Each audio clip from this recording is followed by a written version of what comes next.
Bonjour et bienvenue dans cette nouvelle vidéo pour Africa IT et Telecom Forum 2019 en partenariat avec Ansut. Je suis Marc-Antoine, notre présentateur, et je suis très heureux de vous accueillir et d'accueillir Cathy Rosalie Joly. Bonjour madame. Bonjour.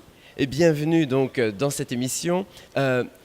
Cathy Rosalie, vous êtes avocate associée chez Bird Bird, un cabinet d'avocats spécialisé dans la fintech, la cybersécurité, l'IT, qui sont particulièrement évidemment mis en œuvre ici à l'Africa IT et Telecom Forum. Parlez-nous un petit peu de votre cabinet. Alors effectivement, le cabinet Bird Bird est un cabinet international, 1300 avocats à travers le monde, 26 bureaux à l'international, dont à Dubaï notamment, en Asie, en Europe. Donc, ce qui permet d'aborder les questions IT, puisqu'on est dans la digitalisation, la mondialisation, avec un regard international. Alors, entre régulation et innovation, qui court après qui ? Alors c'est toujours l'innovation qui va plus vite et ça se comprend, c'est tout à fait normal puisque la réglementation elle a besoin d'un temps d'analyse pour identifier les risques, les enjeux et pour pouvoir ensuite y répondre. C'est intéressant de parfaitement comprendre ce qu'impliquent ces innovations parce que ça permet de mettre en place des réglementations qui vont permettre plus de souplesse. Si on ne prend pas ce temps de recul, le risque c'est de mettre en place des réglementations qui simplement empêchent de faire. Et je pense que c'est plus ce qui est souhaité au niveau international aujourd'hui. La spécificité du continent africain, c'est qu'en termes de réglementation, on va avoir des différentes couches de réglementation qui vont être applicables. On va avoir par exemple, puisqu'on parle de cybersécurité, la Convention de Malabo au niveau des États de l'Union africaine, donc là ça couvre tout le territoire africain, qui vont aborder ces questions de cybersécurité, de protection des données, de sécurisation des transactions, de signature électronique, donc il y a déjà une première strate. Il y a ensuite des réglementations régionales, par exemple sur les zones. Là, aujourd'hui, on est en Côte d'Ivoire, donc on va parler de réglementation spécifique à la zone UMOA. Et puis décliner ensuite au niveau national avec donc des transpositions, des implémentations spécifiques par pays. Au point de vue de la régulation, justement, est-ce qu'il y a des points de friction aujourd'hui que la régulation a peut-être créés qui nécessitent une attention particulière ? Alors, les points de friction ou les difficultés particulières que l'on peut rencontrer, c'est que ce sont des domaines qui sont assez nouveaux pour les juristes. Donc c'est vrai, et pour les juristes et pour les entreprises, pour les start-up. C'est souvent des réglementations qui sont méconnues. On peut comprendre effectivement qu'on ait une connaissance globale du droit des affaires. C'est encore différent d'avoir une connaissance spécifique de ces réglementations.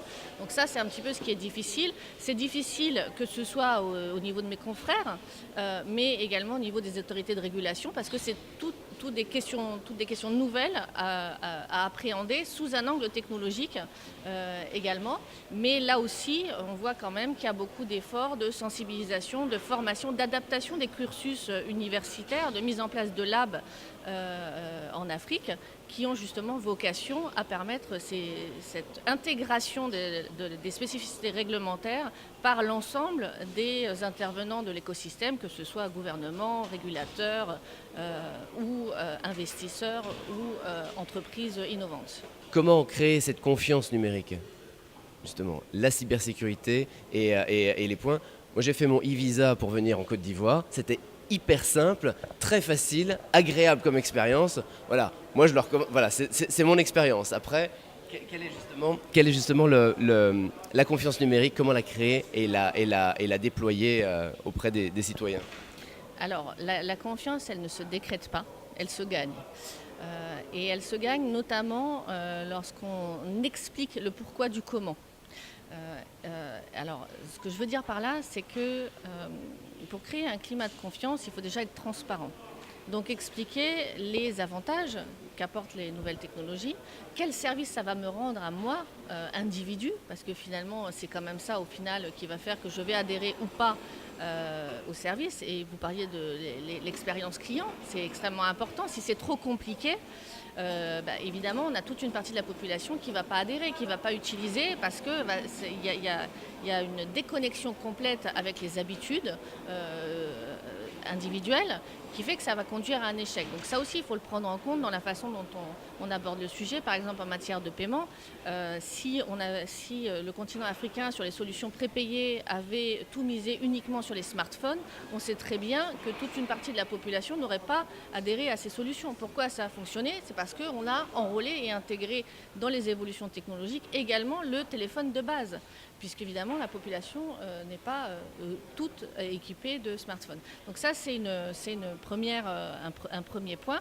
Et après, je pense que l'éducation, elle est importante. L'éducation, la sensibilisation, la formation au sein des entreprises, mais même à l'école. Comprendre quelles sont les opportunités et les enjeux en termes de sécurité, quelles sont les bonnes pratiques, comprendre que ce que l'on met sur Internet, sur les réseaux sociaux, en termes d'information, c'est pas la même chose que ce que nous on écrivait dans notre carnet secret qu'on glissait sous notre lit, puisque là, au pire, c'était maman ou papa qui tombait dessus et on passait un mauvais après-midi, le cas échéant, en fonction de ce qu'on avait pu écrire, alors que sur les réseaux sociaux, c'est l'employeur, c'est les possibilités d'utilisation aussi par des fraudeurs, d'usurpation d'identité. Donc évidemment, il faut comprendre que c'est possible et savoir comment s'en protéger. Très bien, merci beaucoup. Cathy Rosalie Joly, vous êtes avocate associée chez Bird & Bird, donc cabinet spécialisé dans la fintech, la cybersécurité et l'IT. Merci d'avoir été avec nous ce matin pour parler du digital, de la régulation en Afrique.